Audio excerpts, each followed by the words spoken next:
নমস্কার বন্ধুরা, আজকে এই নিরামিষ রান্না করবার জন্য আমি তেল গরম করে তাতে আলু ছেড়ে দিলাম। আলুটা ভাজা হয়ে গেলে এবার অন্য সবজি ছাড়বো, তোমরা দেখতে থাকো। দেখো বন্ধুরা, আলুগুলো লাল লাল হয়ে গেছে। এরপর আমি ফুলকপিগুলো ছেড়ে দিচ্ছি। এবার পটলগুলো ছেড়ে দিলাম। এবার পেঁপেগুলো ছেড়ে দিলাম, সাথে গাজরের টুকরো, বেগুনগুলোও ছেড়ে দিলাম। গোটা 4টা কাঁচা লঙ্কা ছাড়লাম। এবার টমেটো কুচি দিয়ে দিলাম, স্বাদ মতো নুন দিয়ে দিলাম, অল্প চিনি দিয়ে দিলাম, এতে হলুদ দিয়ে দিলাম,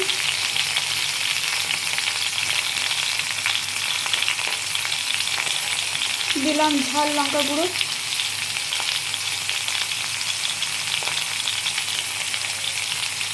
দিলাম জিরে গুঁড়ো,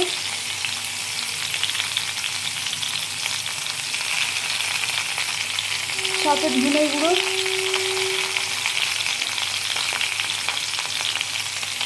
কাশ্মীরি লঙ্কা গুঁড়ো।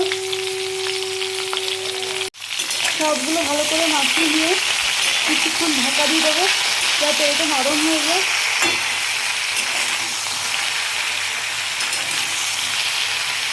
নরম হওয়ার পর আমি আবার তোমাদের কাছে আসছি। দেখো বন্ধুরা, ভাজা ভাজা হয়ে গেছে। এরপর আমি আদা বাটা এর মধ্যে দিয়ে দিচ্ছি, কারণ এটা শুধুমাত্র নিরামিষ রান্না, তাই আমি আদা বাটা অ্যাড করলাম। আর এর মধ্যে যেহেতু আমি কোনো ফোড়ন দিইনি, তাই আমি একটু উপর থেকে সামান্যতম জিরা ছড়িয়ে দিলাম।